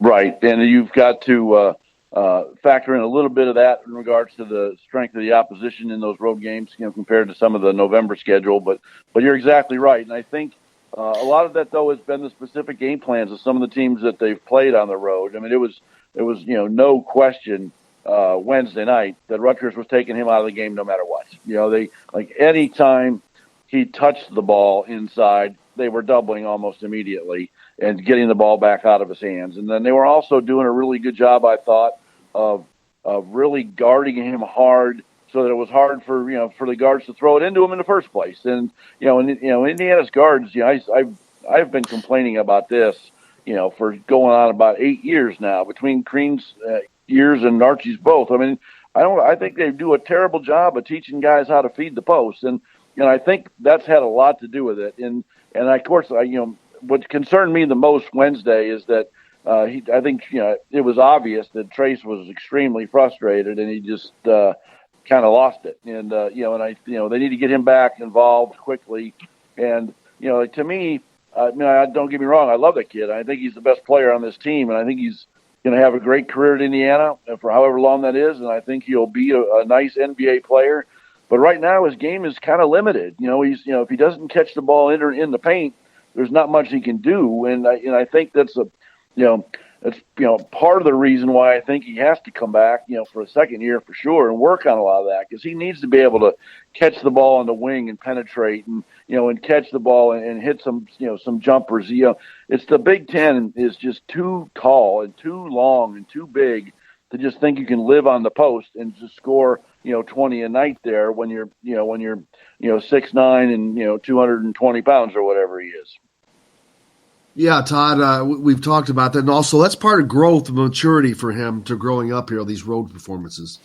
Yeah, I know, Tom, we were talking earlier about those stats, and I do know the home teams, with Northwestern and Nebraska are probably going to skew those a little bit, but it's really not just been the offense. It's been defensively as much as anything. I mean, going on the road, teams have just moved him out of the way. I mean, at Rutgers, they don't have anyone I would classify as a top-tier inside player or a big guy that's that good. And they moved Trace Jackson Davis all over the floor. I mean, he only played 19 minutes in the game. And quite frankly, I really felt like Archie Miller thought he couldn't even have him out there on the floor because he was just getting dominated defensively. I think all the questions about him leaving after a year. I mean, when the year started, I think we all said we hope we'd have him for 3 years. And then he started playing so well. So we were saying, 2 years, and then he had a couple of crazy games, so we're thinking he's a one-and-doner. I think everybody's pretty much back to the fact of we've got him for 2 years for sure. He's not only is he not ready to go, I don't even think he would get drafted in that first round right now at any level, just because he's got a lot of maturing to do from the offensive standpoint. And I know the NBA thinks they can do that training for him, but he's got a lot to build on and to learn. I'm with you. I still think he's the best player Indiana will have. I think next year he'll still be the best player on Indiana's team. And I think he'll continue to grow. But right now, he can still be a major factor. If teams are game planning to to go double team him when they throw it into the post, that's when you've got to use that to your advantage. That's what you want to happen. And I am in so agreement with you, Tom, in saying the guards don't take pride in feeding the post, because all you have to do is show defensively in the post, and Indiana will just reverse the ball to they'll throw it back up top and not even really work to try to get it inside. And there used to be a dedicated effort by the guards to if you didn't have a good angle, you had to get yourself to a good angle to get that ball inside, and you would really work to get it in there. And I'm with you in agreement 100% on that. That's something they've got to improve on. Yeah, and it's that pass back out. It's the same thing. And there were several cases in that Rutgers game where he caught the ball on the high block a bit. The double started to come, and he had guys he had Al Durham once. There was no one within 8 feet of him. It was a perfect pass by Trace, right in his hands, and Al had a wide open 3-point shot and missed it. And then not 2 minutes later, he had the same thing when Devontae Green was in there. Hit him perfectly with a pass on the side, wide open 3-pointer. I mean, uncontested 3-point.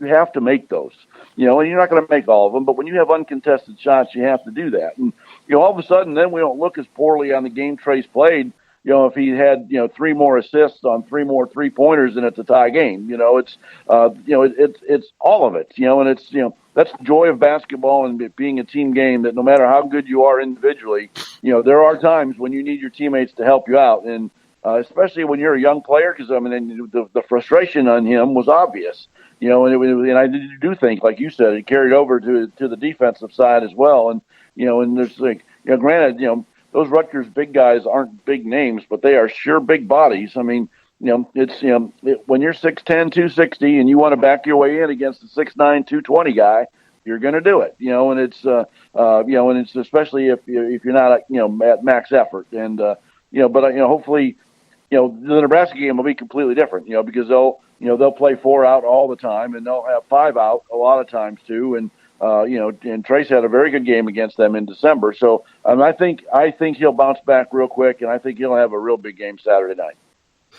What's new for the folks they need to know about? Have you got anything for them to read?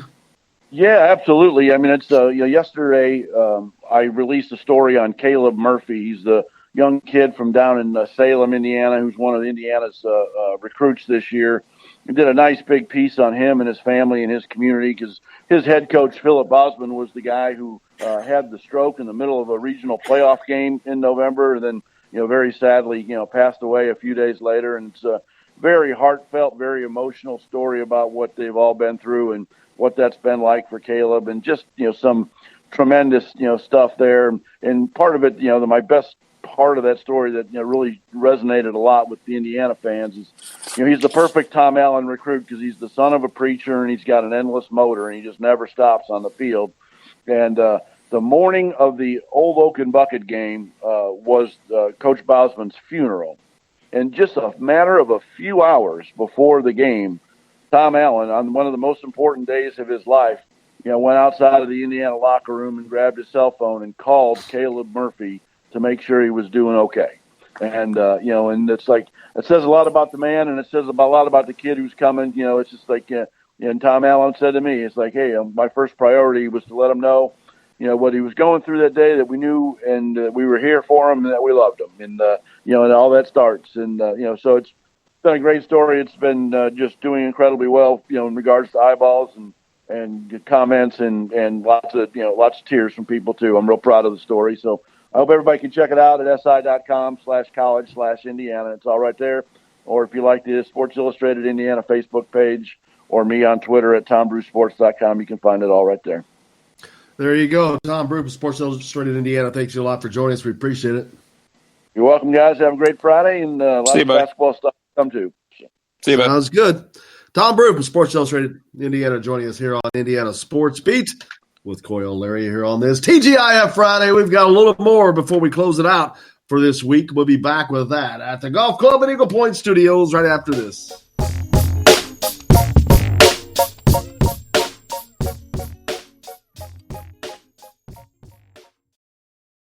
Hello, everybody. Jim Coyle from Indiana Sports Beat. When I'm not covering the Hoosiers, you can find me at Bubba's 33 in Clarksville, located on the northeast corner of I-65 at Veterans Parkway. Bubba's 33 has hand-tossed pizzas, bold burgers, and ice-cold beer from a select list of local craft brewers. An incredible food selection, all made fresh daily. Whether you're meeting the team for that post-win meal in the family dining area or meeting friends for happy hour to watch the game on one of Bubba's 50 TVs. Bubba's 33 in Clarksville. Pizza, burgers, beer. We all want a winning smile for those championship photos, and that's exactly what you will get at Reynolds Family Dentistry in Sellersburg. Reynolds Family Dentistry has been serving the dental needs of Hoosier families for over 30 years. Let Doctors Roger and Jay Reynolds take care of your family. Just off of I-65 at 809 South Indiana Avenue in Sellersburg. Call 812-246-3368. That's Reynolds Family Dentistry, 812-246-3368. I'm Rain Shaddy, and I'm a Hoosier. As a toddler, you could always find me running around in a cream and crimson onesie and a red IU hat reminiscent of those worn during the world-famous William Tell timeout, shouting, "Go Hoosiers!" Like many other alum, I chose to make Bloomington my home. As a civic and alumni leader, I have become very knowledgeable about our community and would love to share my insights with you as your realtor. Find me on Facebook or call or text me, Ryan Shaddy, with FC Tucker Bloomington Realtors at 765-623-9093. Now that warm weather has arrived, it's time to hit the links, and there's no better place than the Golf Club at Eagle Point in Bloomington. Voted best golf course by the readers of the Bloomington Herald-Times, the Golf Club at Eagle Point is under new ownership, has new fairways and bunkers, and it's open to the public. When the round's over, there's cold beer and a full menu at the Eagle Point Pub and Bistro. Call 812-824-1100 to make a tee time. That's 812-824-1100. The Golf Club at Eagle Point in Bloomington. AJ Moye. This is Dan Dawkins. Hey, this is Michael Lewis, former Indiana basketball player. This is Indiana football coach Tom Allen. This is Jim Coyle with the Indiana Sports Beat. You can always like and follow us on Facebook. Always follow the show rebroadcast on iTunes, Google Play, iHeartRadio, Spotify. TheDailyHoosier.com is a great place to sign up for each and every day. Or, of course, on 97.7 The Ref in Evansville. Bad theater seats, cheap Halloween masks, my apartment, all things with obstructed views. Add to these large trucks and buses. 18-wheelers and large buses have big blind spots, and like my apartment, they don't always have the best view. Bus and truck drivers deal with blind spots around the entire vehicle. Always take care not to ride alongside or too close behind them. Our roads, our safety. Learn more at sharetheroadsafely.gov. Hey, this is Jordan Halls, former Indiana Hoosier. Keep up with Indiana sports on Indiana Sports Beat.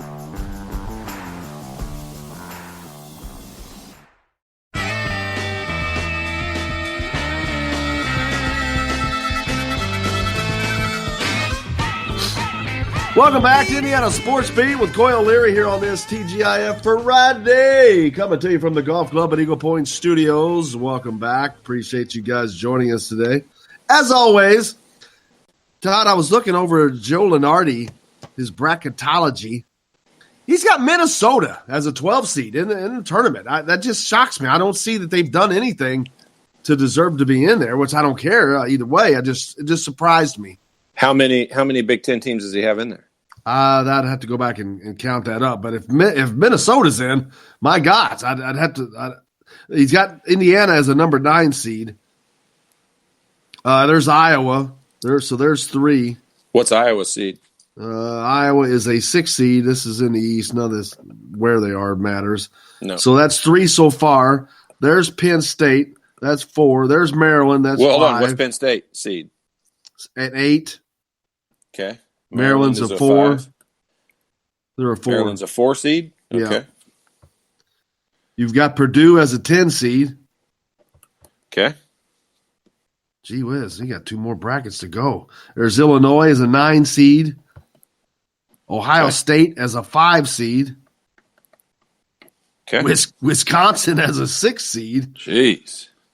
I'm telling you, not all these teams are going to make it. We still have another bracket to go. Well, you haven't even said Michigan State yet. Or Rutgers.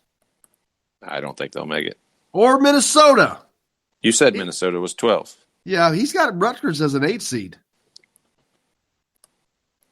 And Michigan State is a 2 seed. 2 seed. How many teams was that? 11. Wow. Yeah. I can't see that happening. So that's leaving out Northwestern, Nebraska. No, Michigan has to be in there. What? Yeah, you definitely didn't say Michigan, but they've got to be in there. Yeah, that's where Minnesota is supposed to be, because that's just crazy. I bet you had an oversight. I bet it was on there and you just didn't see it. Yeah, very possible. Very possible. Because there's no way Michigan's not in there. So you think he's got 12 teams? If all the ones that you said are accurate, yes. I'm going back over and looking again, and I haven't seen Michigan yet.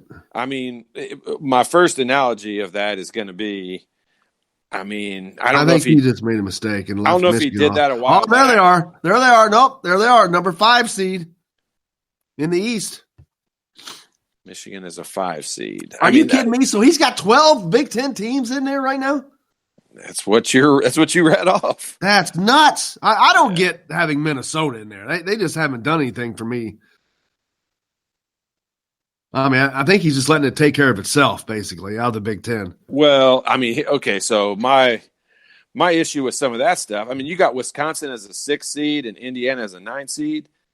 I mean, I'm telling you right now, Wisconsin's going to lose 5 of their next 7 games. Well, you keep saying that, but they just keep winning. No, they don't. Well, they've won one game that they shouldn't have won. That's at Ohio State. What other game have they won that they shouldn't have won? I didn't say that they shouldn't have won. I just said they keep winning. You said they just keep winning. So tell me who they keep beating. Whoever the last 4 games that they've played. They've gone from being, 6-5 to – That's not true. They lost to Illinois at home. They lost to Illinois at Wisconsin. You're right. Wisconsin's terrible. My bad. They're horrible. So let's put them out. I think Wisconsin's. Oh, my bad. I thought you wanted to have a conversation about this. No, I just think you're going to be a baby about it. I think Wisconsin's a lot better team than you're giving them credit for. I think, but we'll certainly find out. That's what the season is for. That's what the games are for. I get it. I thought that's what our discussion was for. Was for you. You made a statement and said that Wisconsin. I was trying to have somebody validate that they would be a 6 seed. I don't see them. I don't see that. I don't either. No way do I see them being a 6 seed.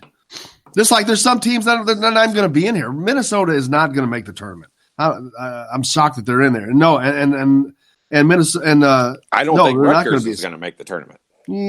I think they will. It's possible. I don't agree. Of course, I don't disagree possible. that it's not. Of course, possible. Anything's possible. I think they will. I think the Big Ten is going to have a good year, but it started out we were thinking the Big Ten was so good, and then it was like, they're more. It's more about them being pretty equal. I don't know how good some of these Big Ten teams are. We've got a lot of season left to play to find out, but we certainly will. But somebody's going to have to start winning on the road to separate themselves a little bit. Yeah, and I think there'll be a few teams that do that. I think there'll be a few teams. Wisconsin is one of those teams that's had a big-time road win. I mean, they won at Ohio State.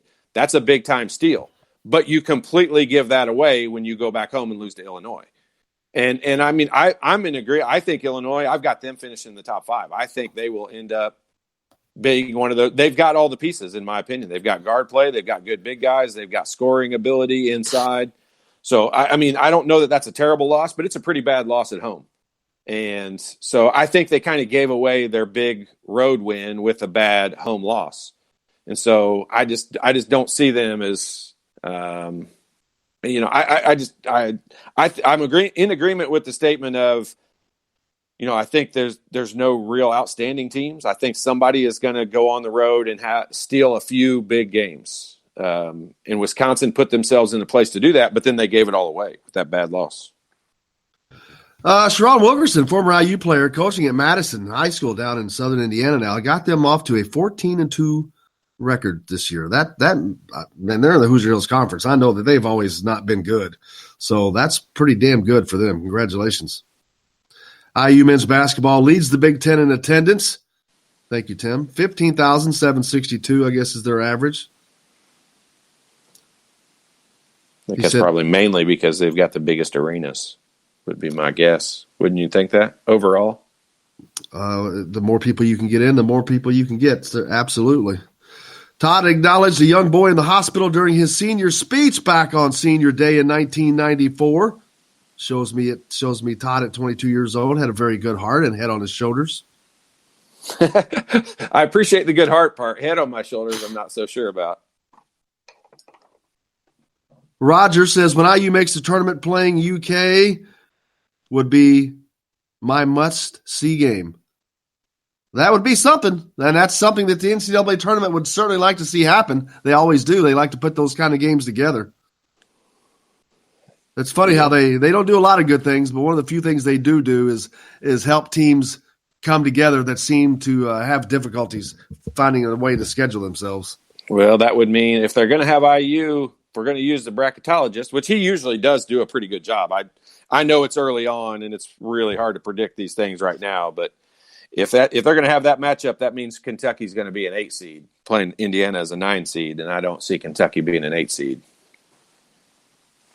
Yeah, they did. I mean, they lost to South Carolina in a game that they probably should win. South Carolina's not very good, but in their conference, I think they'll finish in the top several of their conference, and just based on that alone, they'll end up with like a 4, 5, 6 seed somewhere in there. I don't think they'll be an 8.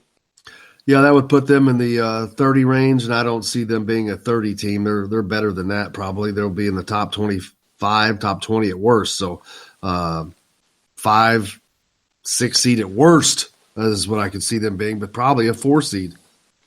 Yeah, I mean, it's going to depend on. They're not great either. I mean, they're decent. They're okay. I mean, they can beat some good teams, but they can also lose to some bad teams. their best players are freshmen, and it doesn't matter in college basketball. I've seen that even though you may have a badass freshman, I'll take a senior, a group full of seniors all day long. We saw that in the tournament last year, and I think that's something that's held Kentucky back is their best players are their youngest players. Yep, and they, I think the one reason why I think Kentucky had a lot of respect to start the year was because the point guard, who probably had a chance to leave last year, came back. And so that gives them, they've got one of the better guards in the country playing point guard for them. And he is, he's pretty darn good. And then Maxey, I think, has been their surprise. He's as a freshman, I think, he didn't even start the first few ball games. And now, everybody looks at him as their best player and a guy that'll get drafted in the top 10. But they've had guys not contribute like I'm sure they thought they would. I know Keon Brooks is a guy that I don't think Keon Brooks would have thought this is where his career would be right now, this far into his freshman year. He's averaging like 6 points a game. He's only averaging like 16 minutes a game. And I don't think they're getting out of him what they expected, and I'm pretty sure he's not getting out of his college experience what he was think it would start out as. Do you think that he thought he would be playing more on that team? Yeah, I think he thought he would be starting and probably be a one and done. Really? I do. Yeah, I didn't. He was the top. I didn't either. But I also didn't see. A lot of Indiana fans were really disappointed. I remember the day that he picked Kentucky. A lot of Indiana fans were really, really disappointed he didn't choose Indiana. And you talk about adding another guy to your roster that can't make a shot. Like he would not in any way, shape, or form contribute to this team from a shooting perspective. He is not a shooter. Well, surely he's got some positive qualities. No, he's a good player. He's athletic and he's 6'7" or 8. He's got some good qualities, but he would not contribute from a shooting standpoint. He would not help their outside shooting perspective. He's playing the role that should be where Jerome Hunter is where Keon Brooks would be nice if he could use that and get to the goal, get to the rim, score, do what he's capable of doing with that athletic ability that he has. Yeah, that's part of the people who do the rankings and rank these players nationally. That's where he was a 5-star recruit that everybody in the country was supposedly after, and I just don't understand it. He's not that good of a player. He's athletic and he's 6'6" or 7 or whatever he is, but skill wise, I think it's being proven out. Like skill wise, he's a really good AAU player. Let's put it that way. Like when teams don't play defense and you run up and down the floor and you can just show your athletic ability and, teams can't lock in on defense. Yeah, he's pretty good at that. And there's a lot of players that fall into that category. This is not a Keon Brooks bashing moment. I used him as an example of, he is the perfect example of what's wrong with the ranking system when it comes to making guys 4 stars and 5 stars and whatever it is. They factor athletic ability in a lot more than they factor skill level. Indiana on the road, Lincoln, Nebraska tomorrow. The game tips at 7:00 down in Nebraska as the Hoosiers take on the Cornhuskers. Immediately following the game, live after the game with Todd Leary, live from Yogi's. We'll be coming at you. Once again, as always, you guys know where to find us on Facebook Live. As soon as that game ends, we'll be talking about what happened. Hopefully it's an Indiana win. If not, we'll still be there talking about it. But what does Indiana have to do to win this game? This is a team that they struggled with the last time they played here in Bloomington, Todd. The much smaller lineup employed by Nebraska gave Indiana fits, and they've got to face it again. Yeah, they do. I think this is a game they've got to go and obviously try to eliminate the scoring droughts. That's just kind of an overall general statement. So I know you're asking me, how do we eliminate those? And I think it's just having a balanced attack, and they're going to have to make some shots. The story at the end of the day is if you shoot 2 for 19 from the 3-point line, you probably should not expect to win. And whether that means they shoot a lot less of them or whether that means they definitely make some more of them would be the obvious key to that. They're going to have to make some shots. And, hopefully the 2 of 19, which was really 0 for 14 at one point in time, doesn't put you in a position to win those games on the road. And they're going to have to do that. I can say all the other things like get the ball inside, play good defense, rotate on defense. They're going to have to stop the fast break because I'm sure Nebraska is going to try to get down the floor and score in a hurry. Indiana's defense looked good against Rutgers. Half-court defense looked pretty good. They gave away too many easy baskets based on turnovers, and so that was a negative. But I don't think Nebraska is going to look at this and say, if we play a half-court game the whole time, that they have an advantage. I think they're definitely going to try to get out and run, and Indiana's going to have to get back on defense. But at the end of the day, truly, it's all going to come down to Indiana being able to shoot a high percentage and make a bunch of shots. That they will. They'll have to do that, and you can find out or not after the game with Todd Leary tomorrow as soon as that contest comes to a close. That's going to pretty much wrap it up for us. We appreciate everybody for joining us this week. Thanks a lot for Tom Brew for being on today, and thanks to everybody for listening. Most importantly, thanks to Jake for keeping us on the track, and Todd as well for keeping things bouncing in the backcourt. Guys, can't thank you enough. Hope you have a great weekend. Until tomorrow after the game, I will see you on the radio.